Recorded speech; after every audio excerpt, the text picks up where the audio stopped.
इसमें जनाब सबसे पहले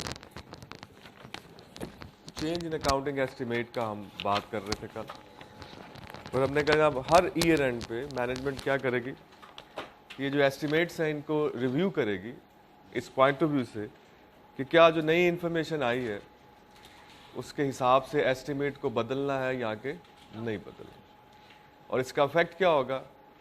इसका इफेक्ट प्रोस्पेक्टिव होगा, और प्रोस्पेक्टिव से मुराद हमने लिया कि it will affect the current year and the following year. सही हो गया। अब इसके लिए मैंने आपको कहा था ये 5-6 सवाल हैं, ये एक दफ़ा कर लीजिएगा ताकि आपको अंदाज़ा हो जाए। इसमें क्वेश्चन नंबर 13 सबसे पहले, Mr. Amir purchased an asset on 1st January 2012 with a life of 10 years.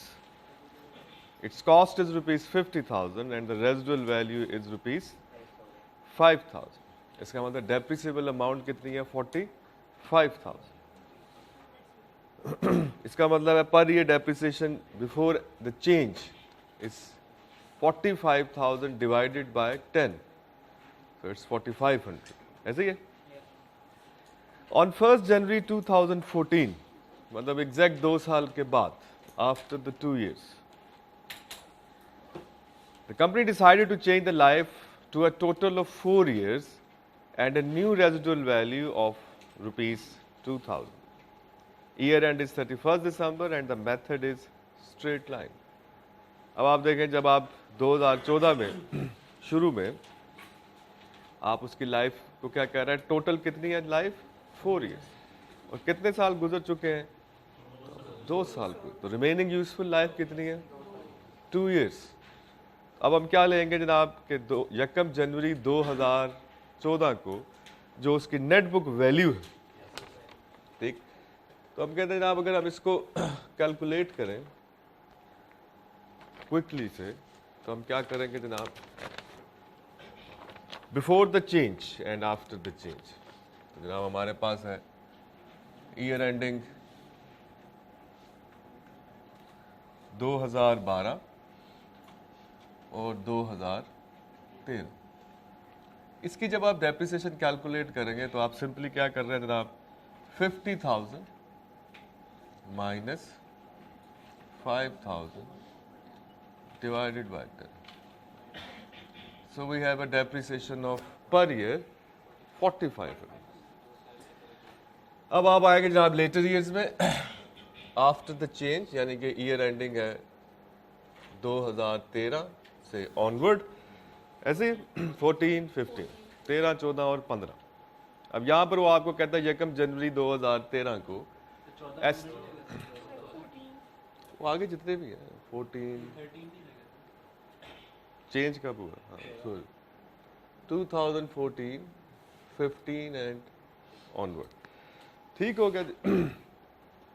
अब हम क्या करेंगे जनाब, हमारे पास नेट बुक वैल्यू कितनी है eight the start of the 14, तो हमने कहा जनाब 2 साल गुजर चुके, ठीक, तो 2 साल जब गुजर चुके तो हम कहेंगे जनाब it is net book value at the start कितनी आएगी, तो हम कहेंगे it's 50,000 minus 4,500 into 2, 4,500 per year है, 2 साल गुजर चुके हैं, मल्टीप्लाई कर दे उसको 2 के साथ, तो ये क्या बन जाएगी जनाब 9,000। तो 50,000 में से 9,000 माइनस कर दें, सो इट्स 41,000, यानी कि नेट बुक वैल्यू आएगी 41,000। इस तरह भी कैलकुलेट कर सकते हो, सही हो गया, क्विकली हो जाएगा। अब आप डेप्रिसिएशन निकाल लें, क्या बन जाएगी जनाब 41,000 माइनस रेजिडुअल वैल्यू भी उसकी चेंज कर दी है उसने, वो है जी 2,000 minus 2,000 divided by remaining useful life. अब वो कह रहे हैं इसकी टोटल लाइफ है 4 साल, तो 2 साल तो ऑलरेडी गुजर चुके, divide by 2, that is the answer. कितना आ गया जनाब 19,500 is the depreciation for 14 and 15। इसके बाद दूसरा सवाल है जनाब, mister Inzamamul Haq has purchase an asset on 1 January 2008 for ₹70,000 whose residual value is 10,000। So the depreciable amount कितनी आ गई 60,000। सबके पास है ना सवाल, everyone has the question, no? कितने लोगों के पास नहीं है सवाल, मैं भी बोली जा रहा हूँ, देखे भी नहीं, क्यों? कल इसके पास है, इससे पिक्चर ले लो मोबाइल पे, थोड़ा सा तरद्दुद जिंदगी में कर लिया करो कि नहीं? तरद्दुद पता क्या होता? क्या कहेंगे वो तरद्दुद को आसान उर्दू में? थोड़ी सी जहमत कर लेनी चाहिए, ठीक है। 70,000 है, रेजिडुअल वैल्यू इसकी 10,000, तो इसकी डेप्रिसिएबल अमाउंट हो गई जनाब कितनी? 60,000। At the end of the useful life of 6 years, on 1st January 2010, on 1st January 2010, he decided to change the method to WDV using a rate of 33.12%. Calculate depreciation expense for the first 6 years of assets life. तो क्या करना जनाब? 1 January 2008 और change in estimate आ रहा है 1 जनवरी 2010 को। इसका मतलब है 2008 और 9 2 साल पुराने मेथड पे है, उससे ऑनवर्ड जो है वो नया मेथड।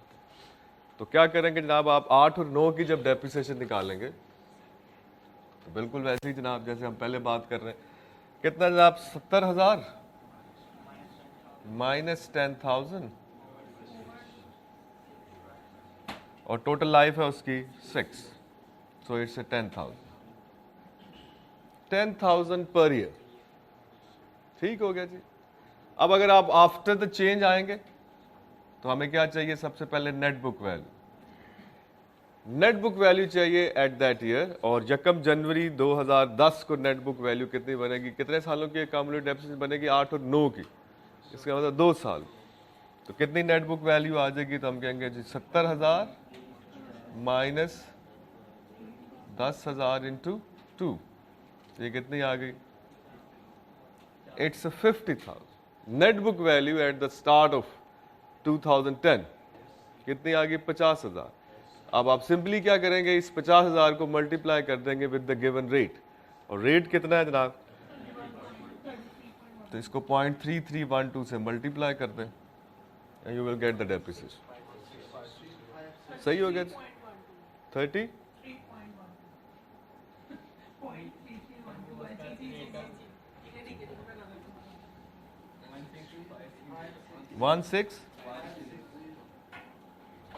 16,560। अब ये सारे सवाल अगर आप गौर करेंगे तो ये एक जैसे ही हैं, सिंपली ताकि आपको प्रैक्टिस कर सकें, आप रिटेन कर सकें how to calculate the depreciation after the change. ठीक हो गया। इसमें एक सवाल अभी मुझसे पूछा किसने, क्वेश्चन नंबर 18। क्वेश्चन नंबर 18 में Mr. Urva purchased a vehicle costing 700,000 on 1st January 2012. Initially, its life was expected to be 7 years, with the residual value of nil using straight line method. On 1st January 2015, कितने साल गुजर गए? तो हम कहते हैं 2012 गुजर गया, 13 गुजर गया और 14 गुजर गया, 3 साल गुजर गए। On 1st January 15, it is decided that the total life of asset will end on 31st December 2016, ठीक? With the residual value of rupees 15,000. Calculate depreciation expense for the year ended. Also calculate the WDV. तो उसी तरह का सवाल, लेकिन थोड़ा सा इसमें स्टेटमेंट जरा डिफरेंट है, ठीक? अब वो आपको क्या कह रहा है कि 1 जनवरी 15 को ये डिसाइड किया गया कि इसकी टोटल लाइफ जो है वो ख़त्म हो जाएगी 2016। इसका मतलब रिमेनिंग लाइफ 2 साल रहेगी, एक 2015 और एक 2016। आपको सबसे पहले नेट बुक वैल्यू चाहिए किस वक्त? 1 जनवरी 2015 की। तो कितने साल गुजर चुके हैं? 3 साल। तो 3 साल के हिसाब से इसकी कॉस्ट है 700,000, रेजिडुअल वैल्यू है इसकी निल, यूजफुल लाइफ है 7 ईयर्स, इसका मतलब 1 लाख पर ईयर। तो 3 साल अगर गुजर चुके हो तो अकामुलेटेड डेप्रिसिएशन कितनी बनेगी? 3 लाख। तो नेट बुक वैल्यू क्या आएगी उस टाइम पे? 4 लाख, और उसको आप 2 से डिवाइड कर देंगे तो आपकी डेप्रिसिएशन आफ्टर द चेंज कितनी आ जाएगी? 2 लाख। हाँ sorry, 4 lakh minus 15,000 divided by 2, तो ये आपके पास आ जाएगी डेप्रिसिएशन ठीक हो गया जनाब, ये लो किसका था यहाँ दिए at every year.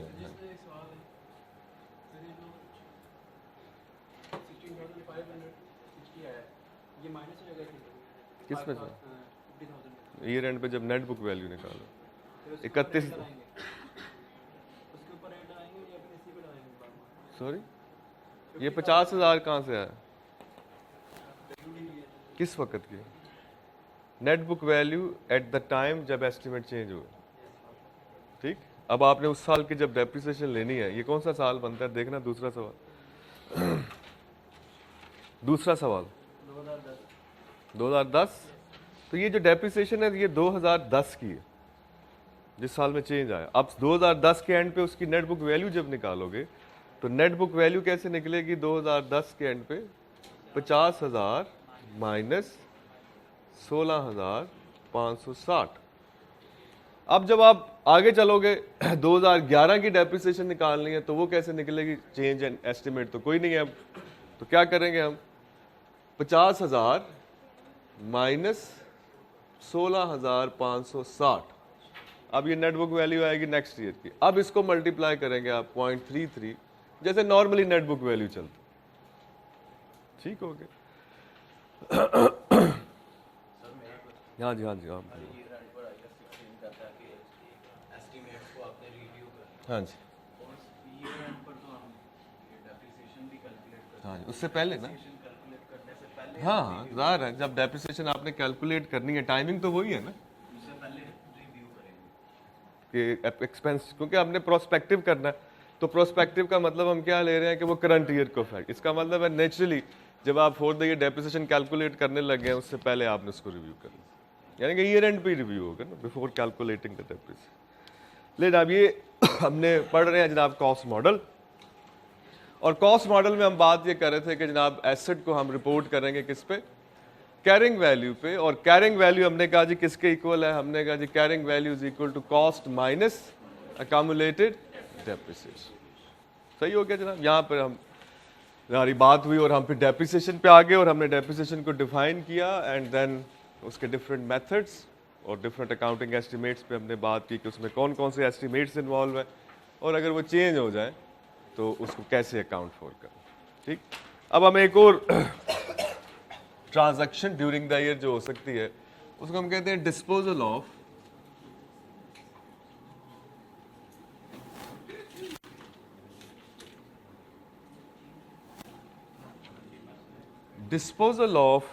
Non current asset, disposal of non current assets.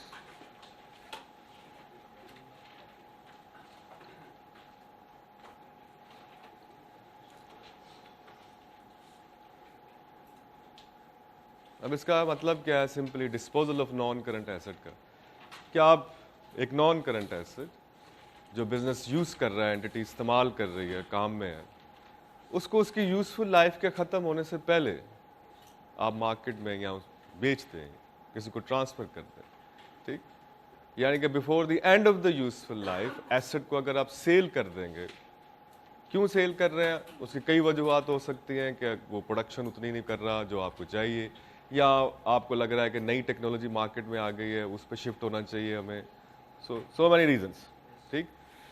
तो हम कहते हैं जनाब इन एनी केस आप एसेट को क्या कर रहे हैं, बिजनेस में से, ऑपरेशंस में से उसको निकाल रहे हैं, बेच रहे हैं, तो उसको हम क्या कहते हैं, डिस्पोजल करना है, डिस्पोज करना है एसेट। जब आपने एसेट डिस्पोज करना है तो स्टैंडर्ड ये कहता है that asset should be derecognised. क्या करना है आपने डिस्पोजल के वक्त, the relevant asset should be D recognised.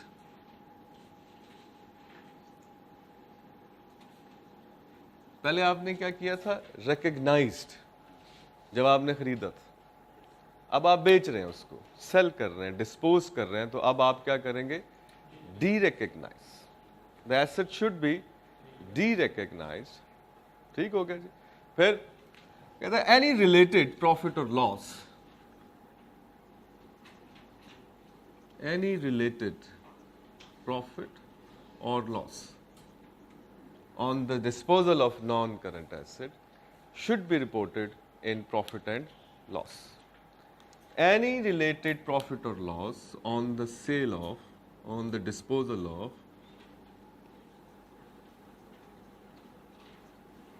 non-current asset should be reported in current year profit or loss statement. Sorry? ये जो फर्स्ट पॉइंट है डीरिकॉग्नाइज का डी-रिकग्नाइज मीन, जैसे रिकग्नाइज का मतलब क्या होता है? बुक करना, डबल एंट्री पास कर लेना, जी हमारे पास एसेट है, हमने एसेट को डेबिट किया, कैश या पेएबल्स को हमने क्रेडिट कर दिया, इसका मतलब आपने एसेट रिकग्नाइज कर लिया। अब वो कह रहा है आपने एसेट अब यूज तो कर नहीं रहे, खत्म, अब आपकी बुक्स में फिजिकली एसेट आउट हो गया, अब आपके बिजनेस में नहीं है, अब आप क्या करें? रिकग्निशन का रिवर्स कर दें। रिकग्निशन का रिवर्स क्या है? D recognition. इसका मतलब बुक्स में से एसेट निकाल दें, डी रिकग्नाइज कर दें, ठीक। और जब आप उसको बेचेंगे तो उसके बेचने पे जो आपको गेन या लॉस हो रहा है, प्रॉफिट या लॉस हो रहा है, वो उसी साल के P&L में आप रिपोर्ट करेंगे, गेन और loss on non current asset, ठीक, गेन और loss on non current asset. Sale asset की जो सेल प्रोसीड्स हैं वो कंपनी की नॉर्मल सेल्स में शामिल नहीं करनी है आप, because it's not a routine sale. This is a very routine question in the exam. आप जब फाइनेंशियल स्टेटमेंट बना रहे होंगे तो उसमें एक एडजस्टमेंट आ जाएगी, जी कंपनी ने अपना एक नॉन करंट एसेट बेचा और उसको बेचने से जो पैसे आए वो कंपनी ने अपनी रूटीन सेल में शामिल कर ली, हालांकि वो रूटीन रेवेन्यू नहीं है, तो it shouldn't be included in the routine revenue, ठीक होगी। तो बहरहाल जनाब डिस्पोजल कर दिया हमने, अब जब डिस्पोज ऑफ करेंगे तो इसकी डबल एंट्रीज क्या होंगी? How to record disposal of non current asset, तो इसका जर्नल क्या पास होगा?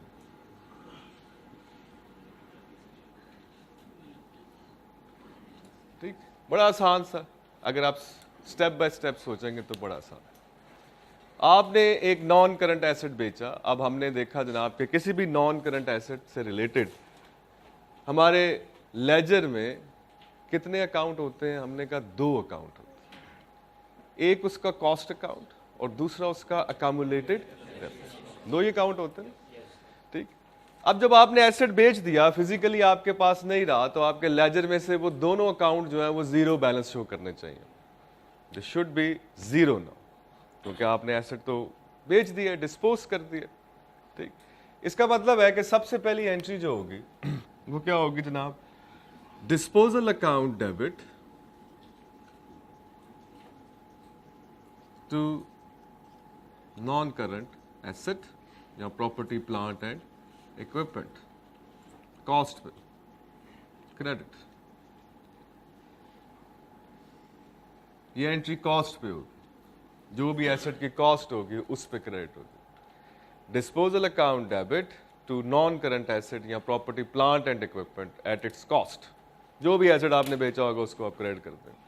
अब इसका मतलब है, फॉर एग्जाम्पल हम के जी हमने एक एसेट खरीद रखा है 50,000 रुपए का विद नील रेजिडुअल वैल्यू, ठीक, 2 साल के बाद हम उसको बेच रहे हैं, उसकी यूजफुल लाइफ है 5 साल, लेट्स सपोज, ठीक। अब इसका मतलब है कंपनी के लेजर में अगर मैं जाऊं तो मेरे पास नॉन करंट एसेट अकाउंट होगा पीपी का, उसमें मेरे पास बैलेंस कितना पड़ा होगा? बैलेंस ऑफ 50,000, क्योंकि ये तो कॉस्ट पे मेंटेन हो रहा होगा। इस अकाउंट का ओपनिंग बैलेंस कितना होगा? तीसरे साल के शुरू में 50,000, 2 साल के बाद। इसी एसेट की अकामुलेटेड डेप्रिसिएशन अकाउंट अगर हम देखें तो उस पर कितना बैलेंस आ रहा होगा? तो हम कहते हैं 2 साल हो चुके हैं, पर ये डेप्रिसिएशन इसकी आ रही है, फॉर एग्जांपल 5 साल स्ट्रेट लाइन मेथड 10,000, तो 2 साल हो चुके हैं, इसका ओपनिंग बैलेंस कितना आ रहा होगा? तो हम कहते हैं इसका ओपनिंग बैलेंस आ रहा होगा 20,000। तो ये हमने कैसे निकाला? हमने कहा जी 50,000 का asset with nil residual value minus 0, useful life है 5, so it's a per year आ गया 10,000। कितने साल हो गए? मल्टीप्लाई विद 2, तो हमारे पास 2 सालों की डेप्रिसिएशन आ गई। अकामुलेटेड डेप्रिसिएशन है 20,000। अब जब आप पहली एंट्री करते हो डिस्पोजल अकाउंट डेबिट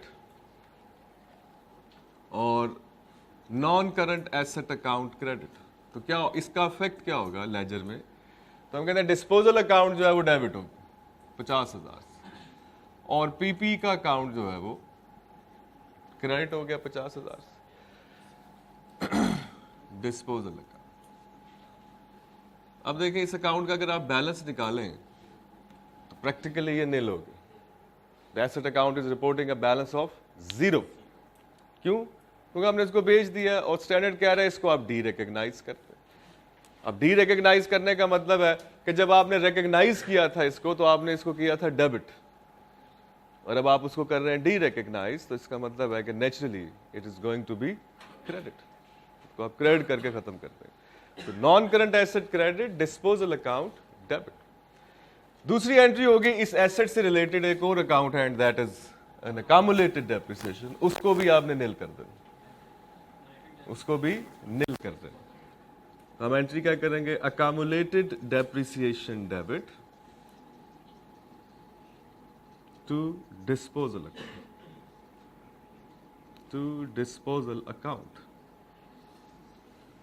जैसे इसी एग्जांपल को अगर हम ले रहे हैं तो ये एंट्री 50,000 से हुई है और ये एंट्री 20,000 से। अब आप जर्नल में ये एंट्री करने के बाद जब लेजर में इसको पोस्ट करेंगे तो ये यहाँ पे क्या आ जाएगा? 20,000 डिस्पोजल अकाउंट, और डिस्पोजल अकाउंट में आ जाएगा जनाब 20,000। अब आप टेक्निकली देखें तो ये दोनों अकाउंट क्या हो गए हैं? 0। दे आर 0 नाउ, क्योंकि आपने ये एसेट बेच दिया। और इन दोनों की जगह जो आपने एक अकाउंट ओपन किया है डिस्पोजल अकाउंट, अगर आप उसका बैलेंस अभी कैलकुलेट करें तो वो 30,000 आएगा और वो एसेट की नेट बुक वैल्यू है eight the time of disposal. ऐसी है ना, जब आपने उसको बेचा है उसकी नेट बुक वैल्यू अगर आप निकालें तो वो कितनी आती है? 50 minus 20, 30,000। And the exact balance disposal account show कर 30,000। ऐसे अब तीसरी एंट्री होगी जनाब, आपने इसको बेच दिया। कितने का बेच दिया? फॉर एग्जांपल आपने इसको 32,000 का बेच दिया, 32,000 का सेल कर दिया। ठीक, तो आप एंट्री क्या करोगे? कैश या बैंक अकाउंट डेबिट या रिसीवेबल डेबिट हो सकता है, बेच देंगे पैसे मिल जाएंगे आपको। Any account, cash account, bank account, receivable debit to disposal account with 32,000, 32,000। अब आप ये एंट्री डिस्पोजल में पोस्ट करेंगे तो आपके पास क्या आ जाएगा जनाब? Cash account debit, disposal account credit. ठीक, अब आप डिस्पोजल अकाउंट पर देखें आपके पास बैलेंस क्या है? हम कहते हैं कि इसकी क्रेडिट साइड जो है वो एक्सीड करती है इसकी डेबिट साइड। जब ये सिचुएशन बनेगी तो इसको हम कहते हैं gain on disposal, it's a gain on disposal. और अगर इसकी डेबिट साइड एक्सीड कर रही होती it's a loss on disposal. तो हमारे पास क्या आ गया जी? गेन। तो गेन ऑन डिस्पोजल की एंट्री हमने क्या करनी है? Disposal account debit to profit और लॉस अकाउंट, टू प्रॉफिट और loss account. And in our example it is 2,000। P&L में आप क्या रिपोर्ट कर रहे होंगे? सिर्फ ये 2,000, only this 2,000 as a gain और लॉस। तो यहां पर अगर आप इसको लिखें तो ये बन जाती है profit and loss account, sorry 2,000। Disposal account debit, profit and loss account credit, so it's a gain on disposal. अब देखिए आपने ये 4 एंट्रीज कर ली, होपफुली आपको समझ आ गई होगी। जब भी डिस्पोजल होगा आपको ये डिस्पोजल इस तरह से अकाउंट फॉर करना पड़ेगा। तो हम कहते हैं यार ये तो बहुत ज़्यादा है, 4 एंट्रीज है, दैट्स टू मच। तो इसको क्या कर लेते हैं हम? इसको हम कर लेते हैं स्क्वीज, इसको स्क्वीज कर लेते हैं। अब आप देखें कैसे वही टेक्निक आप लगाएंगे जो हम पहले लगाते हैं। क्या हो रहा है जनाब इस पे? डिस्पोजल अकाउंट 50,000 से डेबिट हो रहा है, उधर गौर करें आप। डिस्पोजल अकाउंट 20 से क्रेडिट, ठीक, डिस्पोजल अकाउंट 32 से क्रेडिट और फिर 2 से डेबिट। तो इन 4 एंट्रीज को मिलाएं तो डिस्पोजल अकाउंट नील हो गया होता। इसका मतलब डिस्पोजल अकाउंट को लाने की यहां पे जरूरत नहीं है, ठीक। पीपीई क्रेडिट, इसका मतलब है to property plant and equipment credit with cost that is 50,000। एक इफेक्ट ये आता है, क्योंकि पीपी क्रेडिट है, इसके बाद और कहीं पे नहीं वो आ रहा है, इसका मतलब नेट पीपी क्रेडिट हो रहा है। अकामुलेटेड डेप्रिसिएशन डेबिट है, आगे कहीं नहीं आ रहा, इसका मतलब है एक ये हो रहा है, accumulated depreciation account debit with 20,000। Then cash debit है, आगे कहीं नहीं आ रहा, तो कैश डेबिट विद 32,000। ठीक हो गया। अब आगे चौथी एंट्री, ठीक, अब ये ऑटोमेटिकली हमारे पास यहां से आ जाएगी। अगर आपकी ये जो डबल एंट्री है, ये डेबिट साइड है, ये क्रेडिट साइड, अगर इसकी डेबिट साइड ज्यादा है और आपको डबल एंट्री पूरी करने के लिए क्रेडिट साइड पे अमाउंट लिखनी पड़ती है, तो ये गेन ऑन डिस्पोजल ऐसे ही होगा। It's a gain on disposal means profit and loss credit. और अगर आपको यहां पे मैं लिख दूं कैश 29,000 फॉर एग्जाम्पल, तो आपको अब डबल एंट्री पूरी करने के लिए क्या करना पड़ेगा, डेबिट साइड पे 1,000 लिखना पड़ेगा। इसको हम क्या कहेंगे, लॉस ऑन डिस्पोजल। इसका मतलब इन 4 एंट्रीज की बजाय हम सिर्फ ये एक एंट्री पास करें तो हमारे ये ट्रांजैक्शन अकाउंट फॉर हो जाता है। डिस्पोजल जो है वो हम उसको अकाउंट फॉर कर लेते हैं। इसका मतलब ये हुआ कि अगर मैं इसको स्टेटमेंट फॉर्म में सोचूं अब तो जब डिस्पोजल होगा तो पीपी के कॉलम में से चीज माइनस हो जाएगी क्योंकि क्रेडिट हो रहा है। अकामुलेटेड डेप्रिसिएशन के कॉलम में से भी माइनस हो जाएगा क्योंकि डेबिट हो रहा है। सही हो गया। अगर आप नोट टू दी अकाउंट जो कल मैं आपको बनवा रहा था उसको अगर जेन में लेकर आए तो accumulated depreciation account debit, it means statement form में ये माइनस हो रहा होगा। पीपी अकाउंट क्रेडिट मींस ये भी माइनस हो रहा होगा क्योंकि पीपी का नॉर्मल बैलेंस क्या है, डेबिट। अकामुलेटेड डेप्रिसिएशन का नॉर्मल बैलेंस क्या है, क्रेडिट। और ये जो ट्रांजैक्शन हो रही है इसमें अकामुलेटेड डेप्रिसिएशन डेबिट हो रही है और पीपी क्रेडिट। इसका मतलब अभी नेचर के अगेंस्ट। सो अगर आप इसको नोट टू द अकाउंट में रिपोर्ट कर रहे होंगे तो ये क्या हो रहा होगा, तो कहना ये माइनस हो रहा होगा। ठीक, तो एक छोटा सा सवाल देखते हैं, करते हैं ताकि हम लोग जो है उसको फर्दर आगे ले। सॉरी, डिस्पोजल का अकाउंट हमने यहीं से बनाया ना। देखिए आपने एंट्री की disposal account debit PP credit. अभी डबल एंट्री क्या कह रही है, डिस्पोजल अकाउंट डेबिट, तो हमने इसको डेबिट कर लिया 50,000। इसके अगेंस्ट अकाउंट कौन सा है, पीपीई। तो ये पहली एंट्री आ गई, ये वाली। दूसरी एंट्री है accumulated depreciation to disposal. So disposal account credit, ये हमने क्रेडिट पे लिख लिया, अकामुलेटेड डेप्रिसिएशन की वजह से क्रेडिट। देन तीसरी एंट्री है cash debit disposal credit, again disposal credit, ये जी क्रेडिट पे लिख लिया। किस वजह से क्रेडिट है, कैश की वजह से। अब इन दोनों साइड को टोटल किया, ये आ गया 32, ये आ गया 50। इसका मतलब हमें बैलेंसिंग फिगर जो बैलेंस आ रहा है वो किस साइड पे आ रहा है, debit side. It means disposal account debit, profit and loss account credit, it's a gain on disposal. तो ये डेबिट हो गया और P&L क्रेडिट हो गया। वो मैं अभी सवाल करा रहा हूं उसमें दोबारा आ रहा। जी भाईजान, ये ऐसे ही है जैसे देखो ये क्या, डिस्पोजल अकाउंट डेबिट 50,000, ठीक है, डिस्पोजल अकाउंट 20,000। अब इन दोनों को मिलाओ तो बाकी कितना बच गया, डिस्पोजल पे 30 डेबिट बच गया, आपने डिस्पोजल को क्रेडिट कर दिया 32 से, अब क्या बच गया, 2,000 का बैलेंस बच गया इसके ऊपर, ऐसे ही है।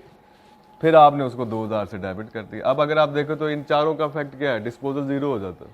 इसका मतलब है डिस्पोजल को इन सब में से निकाल दे, बाकी चारों चीजें लिख लें क्योंकि उसने तो 0 ही हो जाना बाद में। इसका मतलब है नेट इफेक्ट ये आ रहा है कि पीपी क्रेडिट हो रही है अकामुलेटेड डेप्रिसिएशन डेबिट हो रही है, और कैश एंड बैंक, ये है ना 3 इफेक्ट, 1 2 और 3। अब डबल एंट्री पूरी करने के लिए या तो आपको फिगर क्रेडिट साइड पे चाहिए होगी या डेबिट साइड पे। अगर आपको क्रेडिट साइड पे फिगर चाहिए तो इसका मतलब है कि it's a gain on disposal, और अगर आपको डेबिट साइड पे चाहिए इसका मतलब it's a loss on disposal. ये उससे भी आसान। सॉरी, बिल्कुल जनाब, इसको आप ये कह सकते हैं it's a memoranda account basically. For the time being appear होता है हिसाब लगाने के लिए, ये एक ट्रांसैक्शन, मेमोरेंडा का मतलब होता है छोटा बड़ा हिसाब लगाना। तो वो for the time being appear हुआ है, डबल एंट्री पूरी की है, गेन या लॉस निकाला और डिसअपीयर हो गए, उसके बाद तो ये कहीं पे नहीं है।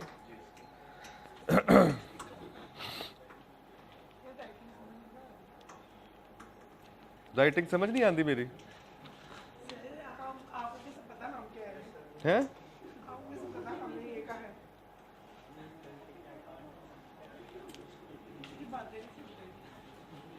ये तो कोई एडी एडी उचियां गल्लां करे तो सुनिया ही पै जांदियां, या ते तू चुप करके बोल रहा है।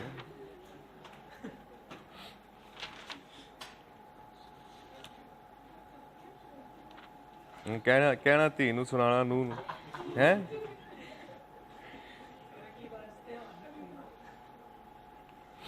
ऐसे नहीं, ऐसे ही कहते हैं ना, पंजाबी में कहावत है। नहीं ना, आप लिखे सवाल।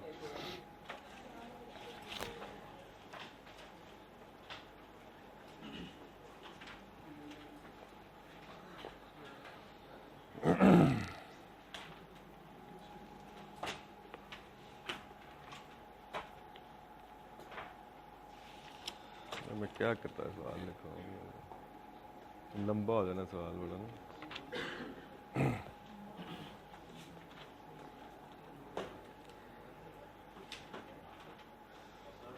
ले जनाब, अगर आपके पास है बुक, तो ये क्वेश्चन नंबर है 22, राइस की बुक का है क्वेश्चन नंबर 22। या मैं मेन बातें लिख देता हूं ताकि हम उसको सॉल्व कर लें। Question number 22, Mr. A has provided you with the following information. Mr. A has provided you with the following information.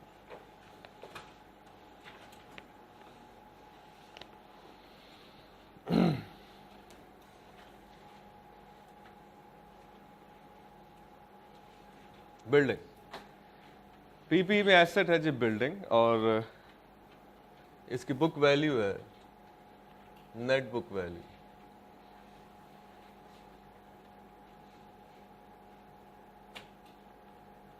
15 million, और ये डेट है जनाब यकम जनवरी 2007, 1 जनवरी 2007।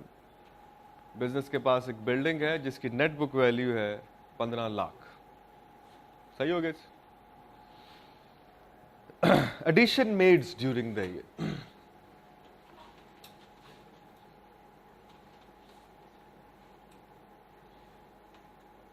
फर्दर बिल्डिंग जो बाय की गई, एडिशंस जो हुए ड्यूरिंग द ईयर, वो है जनाब, ईयर एंडिंग है 31 दिसंबर 2007। तो ड्यूरिंग द ईयर जो एडिशन हुए उसमें सबसे पहला एडिशन है February 1, 1 February 2007। ये जनाब आपने खरीदा है कोई 4 लाख रुपए। 1 फरवरी 2007 को एक नई बिल्डिंग ली गई जिसकी वैल्यू है, कॉस्ट है 4 लाख रुपए। 1 अप्रैल 2007 6,50,000 की एक और बिल्डिंग ली, 650,000। ये आ गया जी एडिशंस। डिस्पोजल्स जो ड्यूरिंग द ईयर एसेट बेच दी, डिस्पोजल, ठीक हो गया जनाब। इसमें जनाब सबसे पहले आप लिख लें जी डेट ऑफ सेल, कब बेचा आपने, देन है date of purchase,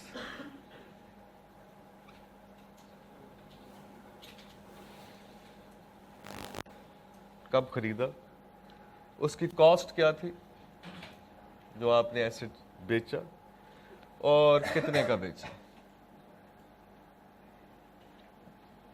cell proceeds.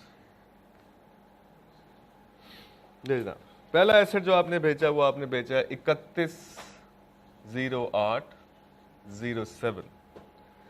ये खरीदा था आपने 1 जनवरी 2004 में, 5,50,000 का आपने खरीदा था और आपने बेच दिया है 4,50,000। दूसरा एसेट आपने 31 मई 2007 को आपने सेल किया। ये आपने खरीदा था 1 सितंबर 2005 में, 7 लाख रुपए का खरीदा था आपने और 3 लाख में बेच दी।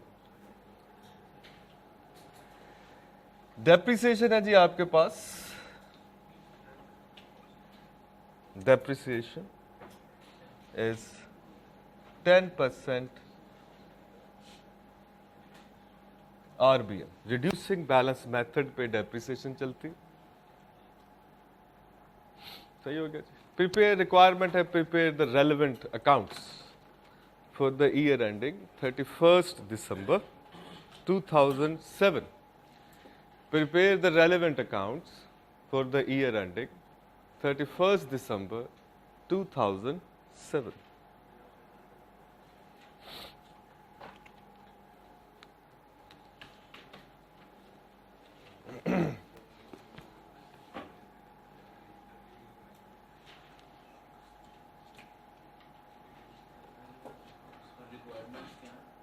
Prepare the relevant accounts.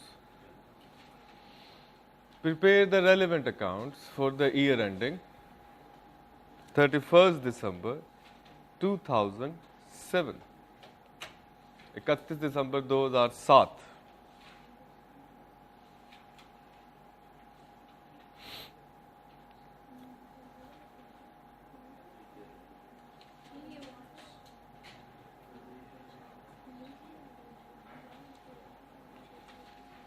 जी जनाब, अब आप अकाउंट्स आपने बनाने हैं, relevant accounts.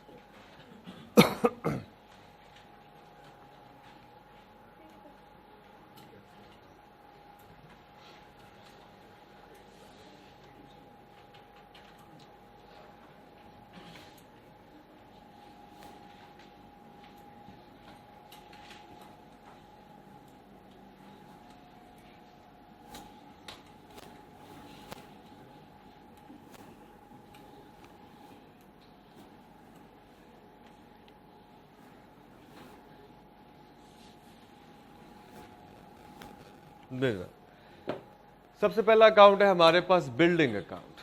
It's a building account.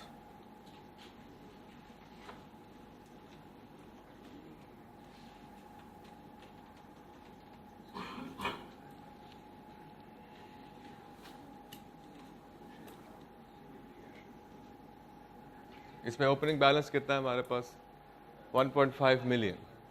ठीक हो गया। और ये net book value, it's a net book value. तो ये अकाउंट कौन सा बन रहा होगा, नेट बुक वैल्यू पे बन रहा होगा। अकाउंट्स जो हम बना रहे होंगे वो नेट बुक वैल्यू पे बन रहा होगा। इसका क्या मतलब होता है कि हमने कहा जी हमारे पास एसेट के 2 अकाउंट होते हैं, एक उसका कॉस्ट अकाउंट होता है और दूसरा अकाउंट उसका होता है अकामुलेटेड डेप्रिसिएशन। ठीक, अब आप देखें, ये सुन ले, ये कॉन्सेप्ट बड़ा सादा सा है। अगर मैं आपसे ये कहूं कि आपके पास एसेट है, उसकी कॉस्ट है 1 लाख, तो आप यहां पे क्या बैलेंस लिखेंगे, 1 लाख। ऐसे अकामुलेटेड डेप्रिसिएशन आज तक जो आ चुकी है वो है 40,000, तो आप यहां पे बैलेंस क्या लिखेंगे, 40,000। अगर मैं इन दोनों अकाउंट्स को आपस में मर्ज कर दूं, एक बना दूं, तो वो अकाउंट बनेगा, उसको हम कहते हैं PPE NBV, के प्रॉपर्टी प्लांट एंड इक्विपमेंट का अकाउंट नेट बुक वैल्यू। अब ये आपस में जब मर्ज होंगे, एक अकाउंट बनेंगे, तो ये डेबिट क्रेडिट को करेगा कैंसिल, तो बाकी क्या बचेगा, 60,000 किस साइड पे लिखना चाहिए हमें? उसकी नेचर क्या होगी? डेबिट। विल राइट है डेबिट। 60,000 डेबिट, ये नेट बुक वैल्यू। अब अगर आप ड्यूरिंग द ईयर एसेट खरीदें तो आप एंट्री क्या करते हैं? एसेट अकाउंट डेबिट, कैश या पेएबल क्रेडिट, इधर ही लिखते हो एडिशन। तो इधर किधर आएंगे? तो इधर ही आएंगे।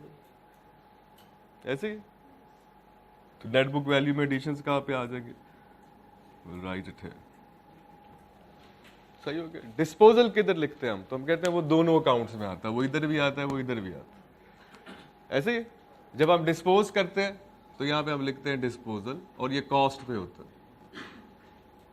और यहाँ पे हम लिखते हैं डिस्पोजल, और ये किस पे होता है? उसकी accumulated depreciation up to the date of disposal. अब इधर कैसे आएगा? तो हम कहते हैं इन दोनों का नेट इफेक्ट। इन दोनों का नेट इफेक्ट क्या होगा? Net book value of the disposed asset. ऐसे ही है ना, ये इधर क्रेडिट हो रहा है, इधर डेबिट। इसका मतलब है इन दोनों को नेट करेंगे तो नेट बुक वैल्यू क्रेडिट होगा विद द डिस्पोजल, और किस वैल्यू से होगा? नेट बुक वैल्यू से,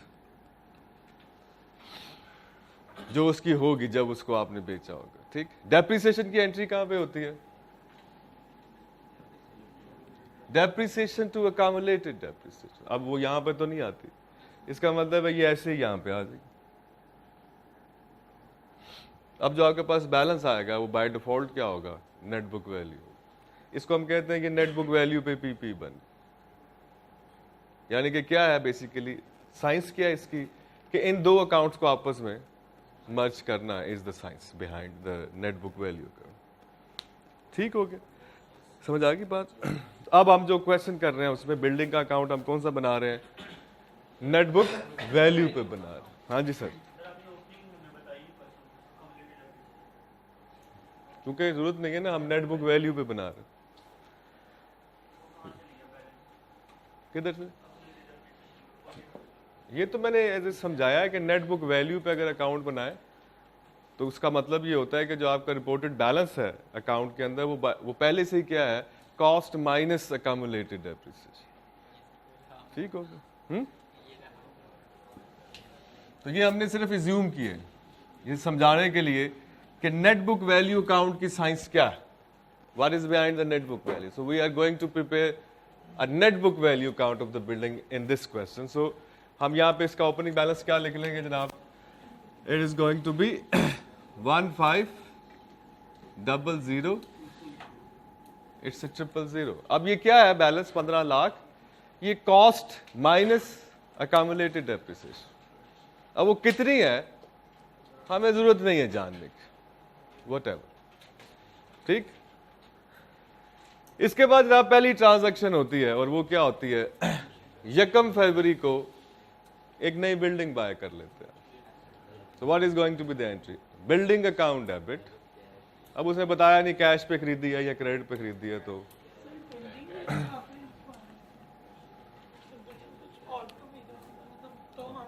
मेरी जान बिल्कुल कुछ और भी खरीद सकता है। असि बना रही बिल्डिंग दे रहे हैं तो फिर बिल्डिंग के बारे में बात हो रही है। अब मैं तुम लोगों को पूरी डिटेल लिखा था, फिर तुमने कहा था सर इतना कुछ लिखवा दिया आपने। तो जो मेन बातें हैं वो लिखे, बस खत्म। So we have additions. कितने का हो गया जी एडिशन? तो हम कहते हैं 400,000 पहला एडिशन, साथ ही दूसरा एडिशन भी लिख लो। इसका एडिशन की डेट है 1 फरवरी 2007। दूसरा एडिशन है हमारे पास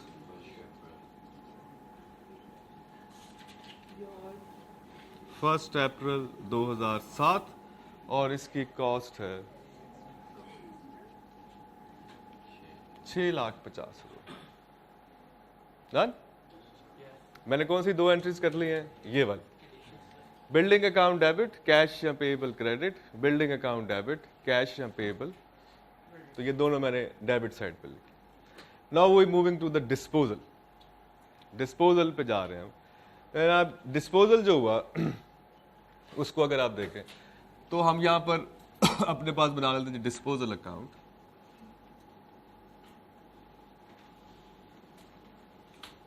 इसको लिख लें 1, डिस्पोजल 1।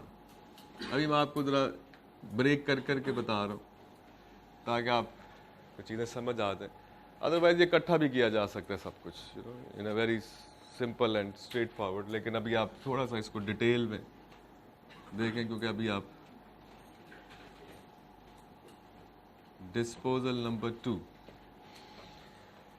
ले जी। पहले डिस्पोजल में क्या होता है कि जो एसेट है, जो बिल्डिंग है, उसकी कॉस्ट कितनी है? 5 लाख। तो पहली एंट्री क्या होगी? Disposal account debit building account.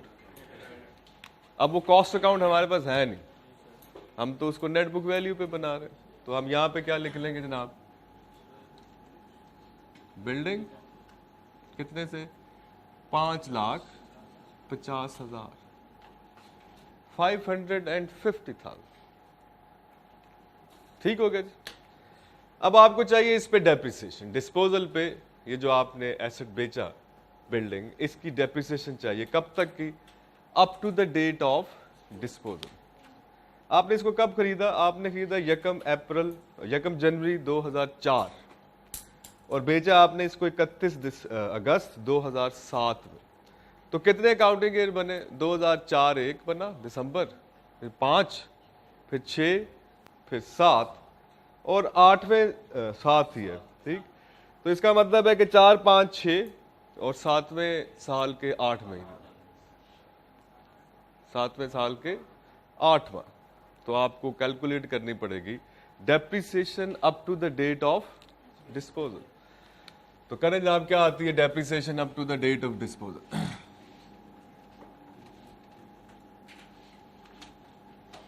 तो हम कहेंगे जनाब सबसे पहला अकाउंटिंग ईयर खत्म हुआ 31 दिसंबर 2004। ऐसे ही उस साल की डेप्रिसिएशन कितनी होगी? तो हम कहते हैं जी 5,50,000 इंटू 0.1, 10% है ना आरपीएम। तो ये पहले साल की डेप्रिसिएशन आ गई। 5,50,000 इंटू 0.1, तो ये आ गई 55,000। नंबर 1 सही हो गया। नंबर 2, दूसरा साल 31 दिसंबर 2005। अब ये कितनी आएगी? 5,50,000 माइनस 55,000 इंटू 0.1, 50,000, 49,500। ये आ गया जनाब 2005। अब आ गया 2006, 2006।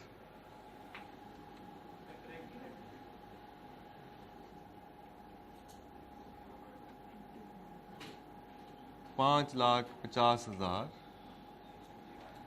माइनस 55,000 माइनस 49,500 इंटू 0.1 है जी। ले 44,550 सही हो गया। अब देखें ये वर्किंग आपने की, इसको अब हम स्क्वीज कैसे कर सकते, इसको शॉर्ट कैसे कर सकते। ठीक हो गया। आपकी बिल्डिंग है कितने की? 5,50,000। जो बिल्डिंग आपने खरीदी वो थी 5,50,000। इस पे आरबीएम है 10%। इसका मतलब जब 10% डेप्रिसिएशन माइनस हो जाएगी तो ईयर एंड के बाद इसकी वैल्यू रह जाएगी 90%। 100 में से 10% गया, बाकी बचा 90%। इसका मतलब अगर इसको मैं 0.9 से मल्टीप्लाई करूं तो ये नेट बुक वैल्यू आ जाएगी एट द एंड ऑफ 31 दिसंबर 2004। करके देखे वही आती ऐसी। इसको मैं एक और दफा 0.9 से मल्टीप्लाई करूं तो नेट बुक वैल्यू आ जाएगी 31 दिसंबर 2005 के एंड। ठीक हो गया। इसको मैं एक दफा और मल्टीप्लाई करूं 0.9 से तो I will be reached at 31 December 2006 net book value आ गई। देखिए कैलकुलेटर पे क्या आ रही वैल्यू। इसको करने के बाद आपके पास क्या आता है answer? 4,00,400 4,950 is the net book value at 31st December 2007. अब इसका और इसका फर्क क्या है? 3 सालों की accumulated depreciation. Is it? Accumulated depreciation up to 31st December 2006 कैसे निकली जनाब? 5,50,000 माइनस 4,950 कितनी आ गई जनाब? 5,50,000 माइनस 4,950 1,00,000. अब इनको टोटल करें, so you will get the same. ठीक हो गया? No it's a very quicker, बड़ी तेज हो जाएगी. सही हो गया? सो एग्जाम में आपको क्या फॉलो करना चाहिए? नाउ यू कैन डिसाइड कि आपको किस को चीज को फॉलो करनी है. आपको ये चीज फॉलो करनी है. सही हो गया? इसी तरह आपने 1-1, 2-2 मिनट बचा बचा के पेपर पूरा कर. जहां जहां पे आप उसको शॉर्ट कर सकते हैं, चीज़ों को तेज़ कर सकते हैं, वहाँ पे आपने उसको तेज़ करना है. सही हो गया? उसी तरह पुराने अप्रोच पे नहीं फंसे रहना जैसे ये कर रहे हैं आप. वो तो जाएगा लेकिन क्या होगा? टाइम ले लेगा ज़्यादा. लेकिन यही चीज़ आप ऐसे भी कर सकते हैं. तो हमारे पास रिलेटेड डेप्रिसिएशन आ गई पिछले 3 सालों की कितनी? 149,050. और अब हमें चाहिए डेप्रिसिएशन 31 दिसंबर 2007 तक, अगस्त, यानी कि 8 महीने की डेप्रिसिएशन चाहिए. तो अब हम बड़े आराम से कैलकुलेट कर लेंगे. ये इसकी नेट बुक वैल्यू है eight the start of the year 4,950. तो हम लिखेंगे 31 अप टू 31 अगस्त 2007. तो कैसे निकाल लेंगे? जब हम 4,950 इंटू 0.1 इंटू 8/12 इंटू 8/12 26,720. अब इन दोनों को टोटल कर लें तो ये आ जाएगी depreciation up to the date of disposal. Depreciation up to the date of disposal कितना आ गया? दोनों को टोटल कर लें.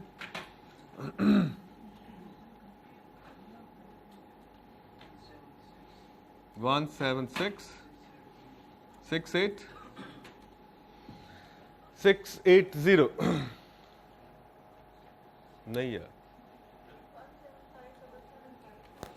5 ਤੇ 2 7 ਖਾਨ ਸਾਹਿਬ ਥੱਲੇ ਆਖਰ ਤੇ 70 ਆਉਂਦਾ. क्या आता है? 17,770 ना. 5 and 2 7, तो आखिर पे 70 आना चाहिए.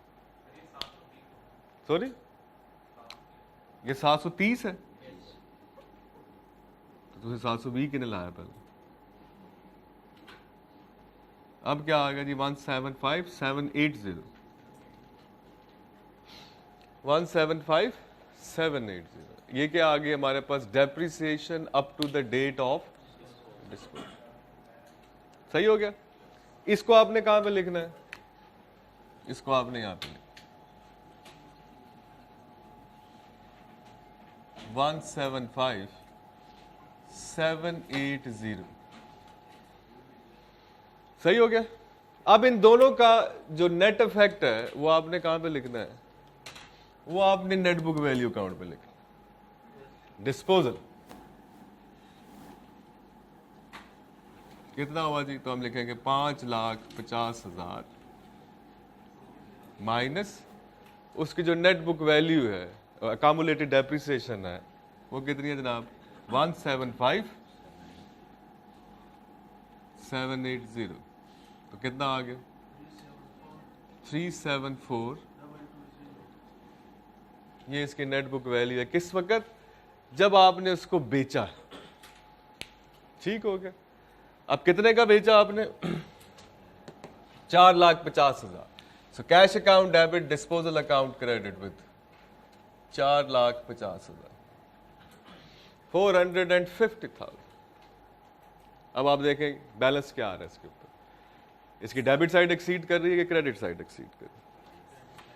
Credit side. कितना टोटल आ रहा है इसका? 4,50,000, 1,75,780. 6,25,780 और इसके इधर पड़ा है जनाब 5,50,000। तो इसका मतलब है यहाँ पे क्या आएगा 75।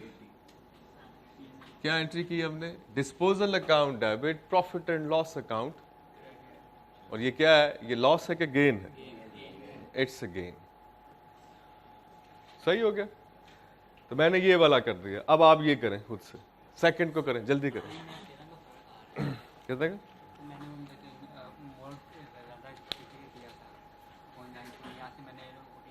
हाँ 10/8/10 का था वो, कोई ना, वो तो फ्रैक्शन की वजह से वो राउंड ऑफ कर दिया। जो आपने कहा है कि इस तरीके से जल्दी आ जाएगा, अगर हम इस तरीके से डेप्रिसिएशन निकालते हैं इन सबको ऐड करके तो हमारे पास जो है वो 114,09 मतलब 149,050 आ रहा है। तो उसको ये आप ये देखिए, ये याद हो रहा है। तो अब आपने ये जो नीचे काम किया है तो अगले इस साल ये कब बिका है? इस अकाउंटिंग ईयर में बिका है ना, 8 माह बाद। तो ये तो पिछले 3 सालों की डेप्रिसिएशन आ गई ना। अच्छा तो करंट ईयर की जब 8 माह की निकालनी है तो वो ये है ना। अच्छा तो दोनों का ऐड करोगे तो up to the date of disposal ये आ जाएगी। अच्छा ठीक है। अच्छा बस ये मुझे 0.9 किस साइड पूरे माह है, पूरे महीने 12 माह पूरे गुजरे ना। तो 12 माह गुजरने के बाद आप कितनी डेप्रिसिएशन लेते हो? 10%। तो अगर एक चीज में से 10% निकाल दें तो बाकी क्या बचता है? 90%। तो 90% में अगर आप परसेंटेज हटा दें तो डेसिमल में क्या लिखें? तो 0.9। जब आप एक दफ़ा इसको मल्टीप्लाई करेंगे तो ये आ जाएगी net book value after 1 year. एक दफ़ा और मल्टीप्लाई करें नेट बुक वैल्यू, जितने सालों की कर रहे हैं। उतने सालों से दफ़ा मल्टीप्लाई करें। ये आप सेकंड ट्रांजैक्शन जो है डिस्पोजल की ये करें, इसी पैटर्न को फॉलो करें ताकि आप कॉन्फिडेंस आपका बिल्डअप हो कि कैसे कैलकुलेशन करने, और कोशिश करें इस तरह करने की। किसमें 5 आ रहे हैं ना? यकम सितंबर 2005। 3 महीने आ रहे हैं। क्या करें? 10% को 3/12 करें, क्या आता है? चलो 4 कर लो। 10% को 4/12 करें, क्या आता? 10% को 4/12 करें, 0.25 नहीं होगा यार, 0.025 होगा। 0.025 सॉरी। डेट ऑफ परचेज है यकम अप्रैल 2004। अच्छा नीचे है यकम सितंबर 2005। तो 2005 के कितने महीने बने? 4। तो 10% का 4/12 करो, क्या आता है? 0.3 बनता है। 100 में से 3.3% निकाल दें, बाकी क्या बचा? 90। तो पहली दफा उसको मल्टीप्लाई करें 0.967 से, फिर मल्टीप्लाई करें 0.9 से, आ जाएगी। तो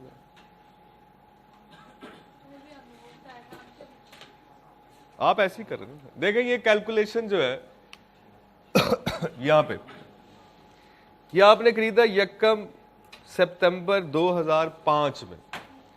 इसका मतलब जब आप डेप्रिसिएशन निकालोगे, अब गौर से देखना ये सारी चीजें, वो मैंने, आप अगर इसको इस मेथड से करें तो पहला अकाउंटिंग ईयर बनता है 31 दिसंबर 2005, ऐसे ही है। तो 31 दिसंबर 2005 की डेप्रिसिएशन कितनी निकलेगी? तो हम कहते हैं ये निकलेगी जनाब 7 लाख इंटू 0.1 इंटू 4/12, यही निकलेगी ना। पहले अकाउंटिंग ईयर में आपने इसको कितने माह यूज किया? 4 माह।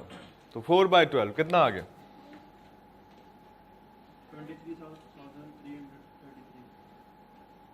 23,333।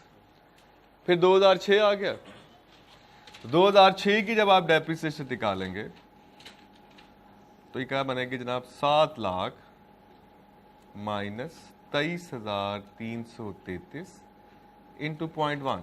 अब यहां पे मंथ पोर्शन करने की जरूरत नहीं क्योंकि ये पूरा साल ऐसे ही। तो हमारे पास कितनी आ गई डेप्रिसिएशन,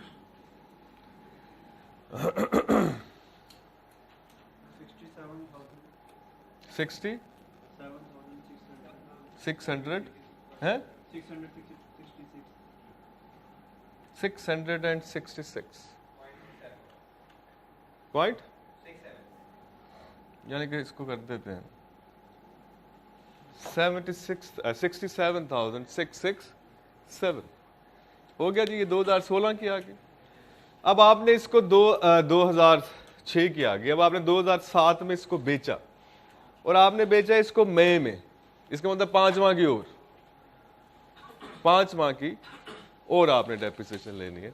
तो वो भी अगर आप ऐसे ही कैलकुलेट करें, फॉर द ईयर एंडिंग कौन सा बन गया, 2007। अब 2007 में इसको आपने बेचा है तो आप डेप्रिसिएशन नॉर्मली कैसे निकालेंगे, 7 lakh minus 23,333 minus 67,667 into 0.1 into 5/12। ये इस साल की, जिस साल आपने बेचा उस साल की डेप्रिसिएशन ऐसे ही। कितनी आ गई,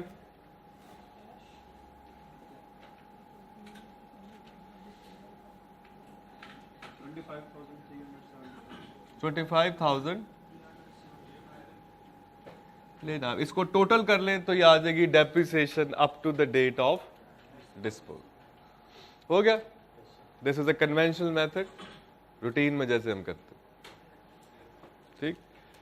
अब हम कहते हैं जनाब इसको थोड़ा शॉर्ट करें, जैसे हमने पहले शॉर्ट किए वैसे भी कर सकते हैं। ठीक, कैसे करें हम इसको शॉर्ट। अब आप देखें, मैंने आपको कॉन्सेप्ट ये समझाया कि रिटन डाउन वैल्यू मेथड में जब आप किसी एक साल की डेप्रिसिएशन ले लेते हैं, जैसे 10% है, तो ईयर एंड पे वो कितना बचता है, रिमेनिंग 0.9, अगर हमारे इस क्वेश्चन में देखें। अब हम कहते हैं जनाब यहां पर तो मंथ पोर्शन आ गया, आप क्या करें, तो कोई बात नहीं, रेट को मंथ पोर्शन कर लें। हमारे पास स्टार्टिंग वैल्यू है 7 लाख, 7 लाख है। इसको हम जब देखते हैं, हमने देखा जी, अब बड़े गौर से सुन ले, मैथमेटिक्स है सारा, आपने क्यूएम में पढ़ा हुआ है, लेकिन आप उसको अप्लाई नहीं करते, बस पेपर में सवाल ही करते हैं, वैसे सब्जेक्ट को यूज नहीं करते आप। अब आप देखें आपने क्या किया कि फर्स्ट टाइम आपने इसको 4 माह यूज किया। इसका मतलब है अगर आप इसको सॉल्व करें 10 इंटू 4/12, ये भी हो रहा है ना आपके पास, तो 10 इंटू 4/12 कितना होता है, 10% इंटू 4/12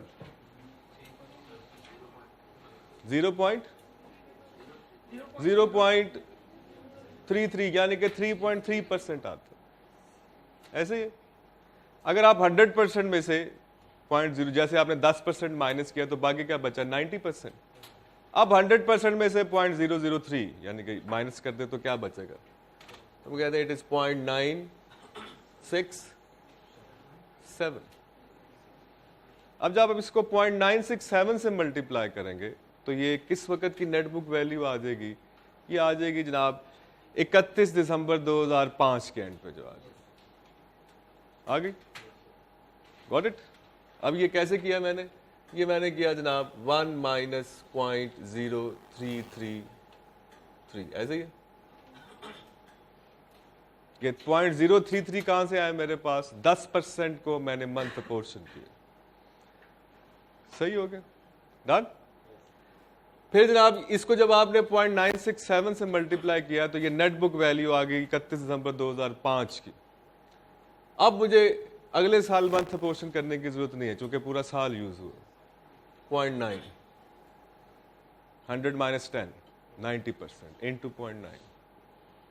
अब ये दूसरे साल के एंड पे आ गए, 2006 के एंड की नेट बुक वैल्यू आ गई। अब क्या करें, अब फिर मंथ पोर्शन हो रहे 2007 में कितने महीने, 5, तो 10% को 5/12 करें, क्या आता है,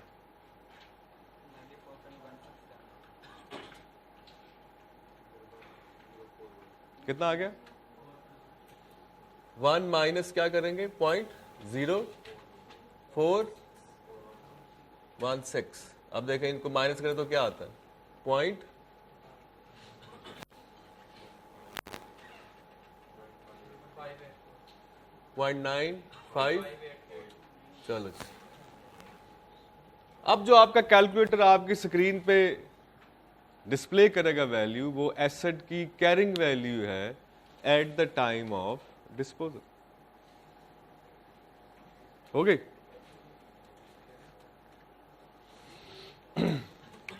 7 लाख इंटू 0.967, ये किसके इक्वलेंट है? क्या आपने इसमें से 23,333 माइनस कर दी? 7 लाख में से माइनस कर दिया आपने 23,333, तो 2005 के एंड की नेटबुक वैल्यू आ गई। फिर आपने इसको मल्टीप्लाई किया 0.9 से, इसका मतलब आपने इसमें से और 67,667 माइनस कर दिए। अगर आप इसको दोनों को आपस में रिलेट करें तो आपको समझ आना शुरू हो जाएगी।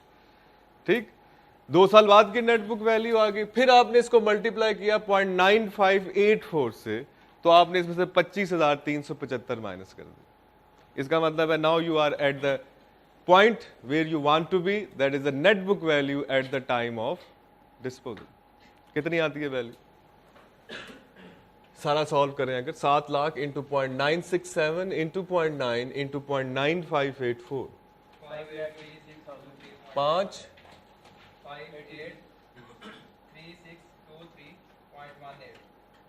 583623.18 ये वैल्यू आ गई। अब आप यहां से भी कैलकुलेट कर लें, इन सबको ऐड करें, क्या आता है 23,333 प्लस 67,667 प्लस 25375, कितना आ गया 1 6। 116,375। चलो जी, 7 लाख में से माइनस करें 116,375, what you get? You will get 583। चलो आ गया, स्टोरी खत्म हो गया, कंफर्म, रिकंसाइल हो गया। ठीक, अब आपको ये इस मेथड में थोड़ी सी दिमागी कोफत तो हो रही होगी, यार ये क्या करी जा रहा है। कुछ लोग एंजॉय कर रहे होंगे, क्या बात है जनाब, ये तो बड़ा आसान हो गया काम। कुछ लोगों को ज़हनी कोफत हो रही होगी, यार की करी जा रहे हैं, इतना दिमाग इस्तेमाल कर रहे हैं, हमने तो कभी किया ही नहीं। ये एप्लीकेशन ऑफ क्यूएम है बेसिकली, जो आप पढ़कर आए ना, माशाल्लाह पास करके आए हैं, किसी ने मेरिट सर्टिफिकेट भी ले लिया हुआ है। ठीक, ये उसी की एप्लीकेशन हो रही कि अगर आप जहां जहां पर उसको, इसीलिए पढ़ाई गई थी ना आपको, कि जहां जहां पर आप अप्लाई कर सकते हैं उसको, चीज़ें आसान कर सकते हैं, वहां पे करें। तो ये हम वही कर रहे हैं, और आपका एग्जामिनर भी ये सोल्यूशन में करता है। इसका मतलब जब वो क्वेश्चन डिजाइन करता है और उसके लिए टाइम एलोकेट करता है, तो वो इस अप्रोच को रख के टाइम एलोकेट नहीं करता। अब उसको पता है कि जो ऐसे करेगा वो लेट करेगा, और जो ऐसे करेगा वो टाइम आउट होगा, और वो उसके लिए आपको पेनलाइज करेगा। Why you are not using, why you are not applying the QM that you have learned before? उसके लिए पेनलाइज करना चाहिए ना उसको आपको, कि आप सब्जेक्ट जो पढ़कर आए हैं, माशाल्लाह पास करके आए हैं, उसको अप्लाई क्यों नहीं करते। जहां जहां पर चीजें स्क्वीज हो सकती हैं, वहां वहां पर आपने चीजों को स्क्वीज करना है, वो सीखना है आपको। ठीक, अब सिर्फ कैलकुलेशन है ये, और हमें पता है कि ये इतनी तेजी से हो जाएगी कि हमें टाइम हमारा वेस्ट नहीं होगा। अदरवाइज आप पहले इंडिविजुअल कैलकुलेट करेंगे, फिर आप उसको ऐड करेंगे, you know, so there is so many steps. ये कैलकुलेटर साहब जो है, ये आपको फौरी तौर पर नेटबुक वैल्यू बता दें। अब इसका और इसका डिफरेंस क्या है? Accumulated depreciation up to the date of disposal. हाँ, 2, 3, 5 रुपए का, 10 रुपए का, 50 रुपए तक फर्क आ जाएगा। अभी कितना आ रहा है? 3 रुपए का आ रहा है, मेरे में 4 रुपए का, 2 रुपए का आ रहा है।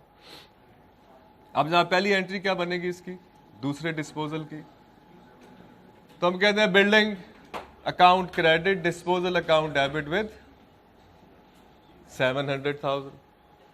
पहली एंट्री डिस्पोजल अकाउंट में यही बनेगी, building account credit, disposal account debit with 700,000। और दूसरी एंट्री किससे होनी है? अकामुलेटेड डेप्रिसिएशन से, और वो आपने निकाल ली जनाब 7 लाख और 583723 का डिफरेंस 116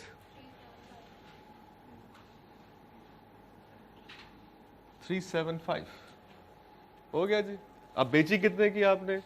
3 लाख रुपए।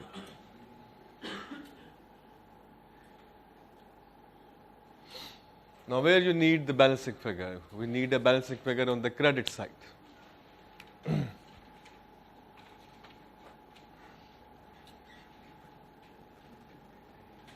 कितने की आ रही है जी बैलेंसिंग फिगर? ओके जनाब, इट इज 300,000 एंड 116 का फर्क आ गया जनाब 2 है जी 2836। ये क्या है जनाब? This is a loss on disposal, profit and loss account debit, disposal account credit. और इस अकाउंट में आप क्या लिखेंगे? इस अकाउंट में हम लिखेंगे 7 लाख माइनस 1,16,375, जो कि आता है 5,83,623। सही हो गया। ये मेन अकाउंट जो है आपका नेट बुक वैल्यू, उसमें डिस्पोजल रिकॉर्ड होगा। अब इसमें एक चीज रहेगी, वो क्या है? Depreciation for the year. Depreciation for the year,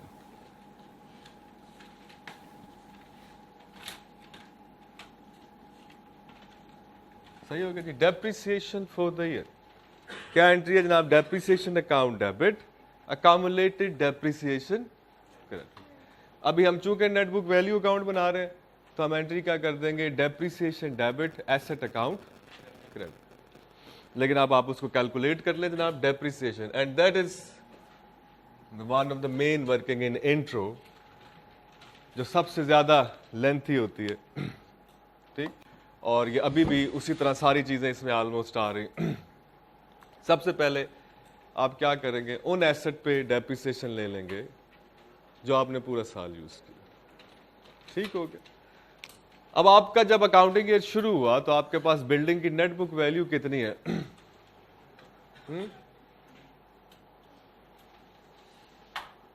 depreciation for the year.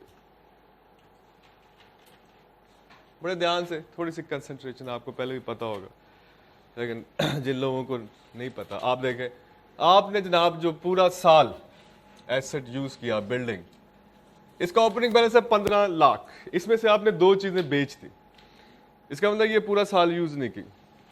ये 2 चीजें बाद में खरीदी, ये भी पूरा साल यूज नहीं की। इसका मतलब पूरे साल की जो डेप्रिसिएशन बनती है वो 15 लाख माइनस इन 2 डिस्पोजल के बनती है, ऐसी है। और इनकी कौन सी net book value? At the start of the year, वो हमने कैलकुलेट की हुई है, तो हम कहते हैं कर लेते हैं जनाब, वैसे हमारे पास है। तो हम कहेंगे जनाब नंबर 1, फुल ईयर डेप्रिसिएशन कितनी बन गई? 15 लाख माइनस पहले डिस्पोजल की net book value at the time of disposal, वो कितनी बनती है? तो हमने कहा जनाब वो ये बनती है, ऐसे ही 5,50,000 का डिस्पोजल था, साल जब शुरू हुआ तो उसको 3 साल हो चुके थे, तो आप दोबारा निकाल सकते हैं, अदरवाइज हमने लिखी हुई है 5,50,000 into 0.9 into 0.9 into 0.9, this is the net book value at the start of the accounting year. तो कितनी आती है ये वैल्यू? 4,450 950। ये हो गया। फिर दूसरा कौन सा डिस्पोजल है? ये वाला सेकंड वन, ठीक। इसकी नेट बुक वैल्यू कितनी है? तो हमने निकाली जनाब, कहां पे? वो यहां से निकल आएगी। अगर आप देखें 7 लाख को मल्टीप्लाई करें 0.967 से तो ये 2005 है, फिर उसको मल्टीप्लाई करें 0.9 से, that's it, this is the net book value at the start. ये क्या है? ये डेप्रिसिएशन फॉर द ईयर, यानी कि 7 लाख इंटू 0.967 इंटू 0.9, ये net book value at the start of the year कितनी आ गई? 60। चलो, इसका मतलब अब बिल्डिंग की वो वैल्यू आ गई है जिसको हमने पूरा साल यूज किया, फॉर द होल ईयर। तो क्या करते हैं, मल्टीप्लाई करते हैं इसको 0.1 मल्टीप्लाइड विद 0.1, ये फुल ईयर डेप्रिसिएशन आ गई उन एसेट्स पे जिनको आपने पूरा साल यूज किया। क्या वैल्यू आ गई हमारे पास, what is the value, 15 lakh minus 4 lakh 950 minus 6 lakh 9,210 into 0.1, 48,984 नहीं है, 48,984 बस। अच्छा, 48,984 इज द वैल्यू। फिर ऑन एडिशंस जो आपने इस साल खरीदे, उनमें सबसे पहला एडिशन है 4 लाख का, 400,000 कितने महीने यूज किया हमने इसको, इंटू 0.1, हमने यकम फरवरी को लिया, इसका मतलब ईयर एंड तक हमने इसको 11 माह यूज किया। सो 4 लाख इंटू 0.1 इंटू 11/12, 36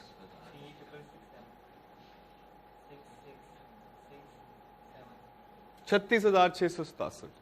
दूसरा एडिशन ले लें, वो कितना है जनाब, 6,50,000, और ये हमने परचेज किया यकम अप्रैल को, इसका मतलब 9 मंथ्स इंटू 9/12, चले कितना, 48,750, ये एडिशंस हो गए।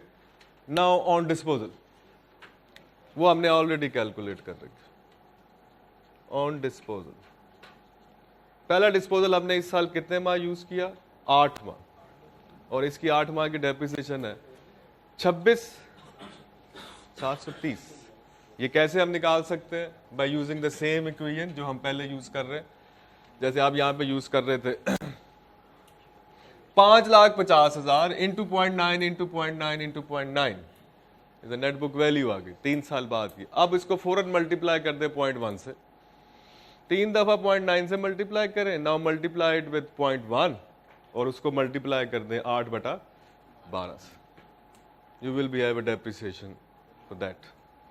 समझ आया क्या किया मैंने। ऑन डिस्पोजल 1, जो डिस्पोजल 1 था उसको, उसकी कॉस्ट थी 5,50,000, इसको आपने इस साल कितनी देर यूज किया, 8 महीने, ऐसे ही। तो वैसे भी हमने किया हुआ है, एक दफा दोबारा देख लें। इसकी कॉस्ट है 5,50,000, इसको मैं मल्टीप्लाई करूंगा 0.9 से, तो ये नेट बुक वैल्यू आ जाएगी किस साल की, 31 नवंबर 2004 की। फिर मैं इसको मल्टीप्लाई करूंगा 0.9 से, तो आ जाएगा 31 नवंबर 2005 की नेट बुक वैल्यू।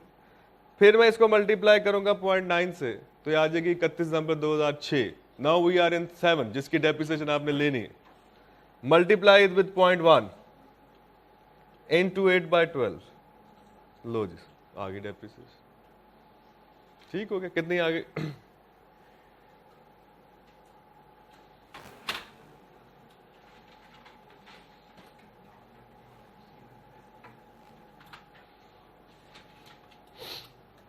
26,730 ही आएगी ना, 26,730। दूसरा डिस्पोजल आ गया, दूसरा डिस्पोजल है जी 7 लाख का, इसको भी आप ऐसे ही कर सकते हैं। ठीक, पहली दफा इसको मल्टीप्लाई करेंगे आप 0.967 से, तो जब आप इसको 0.967 से मल्टीप्लाई करेंगे, we will be at where, 31 November 2005 पे। फिर आप इसको मल्टीप्लाई करेंगे 0.9 से, we will be at 31 December 2006।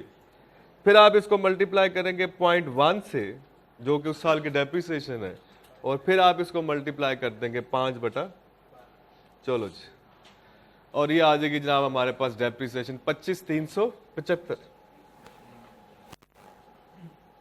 इन सबको ऐड कर लें, this is depreciation for the year, और ये आप यहाँ पर लिख देंगे जी।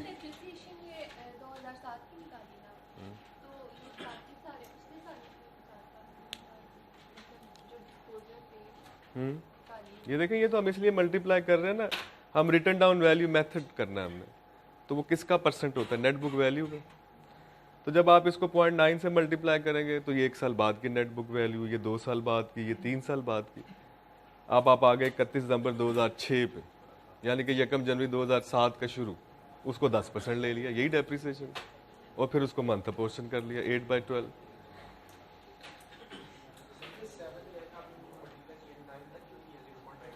सॉरी,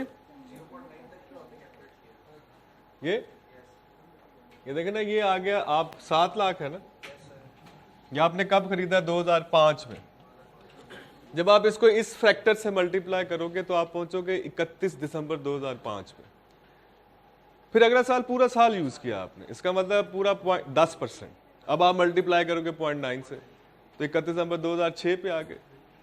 इसके साथ मल्टीप्लाई करेंगे तो आप पहुंचेंगे at the date of disposal 31 May 2007, क्योंकि आपने 10% को मंथ फ्रैक्शन कर लिया, 5/10 से डिवाइड 12 से मल्टीप्लाई कर, तो एग्जैक्ट आप नेट बुक वैल्यू पे पहुंच जाएंगे eight the time of disposal.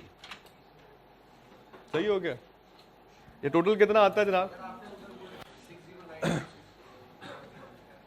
60। ये अकाउंटिंग ईयर का शुरू है ना बेटा, 15 लाख 2007 का शुरू है बिल्डिंग्स की नेट बुक वैल्यू। तो अब इसमें से हम वही माइनस करेंगे ना जो साल के शुरू में net book values and disposal की ड्यूरिंग द ईयर।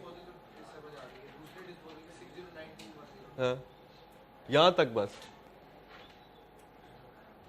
इसको कैसे निकाला आपने? 3 साल नहीं किए, तो इसको कितना लेंगे दूसरे को? अकाउंटिंग ईयर जब शुरू हुआ तो उसको कितना टाइम गुजर चुका? 2005 के कुछ महीने 4 और 2006 का पूरा साल, तो यही कह रहे हैं ना। तो ये पूरा साल हो गया 2006 का, तो 2005 के 4 महीने, तो इसके बाद जो बुक वैल्यू आएगी वही इसकी नेट बुक वैल्यू होगी ना eight the start of the year, जैसे इसकी लिए eight the start of the year. इसका टोटल कितना आ गया जी डेप्रिसिएशन का? ये आप यहां पे लिख देंगे डेप्रिसिएशन फॉर द ईयर कितना है टोटल? 18,650 ले जी। इसके बाद आप यहां पे लिखेंगे बैलेंस, आपके पास क्लोजिंग बैलेंस आ जाएगा। ये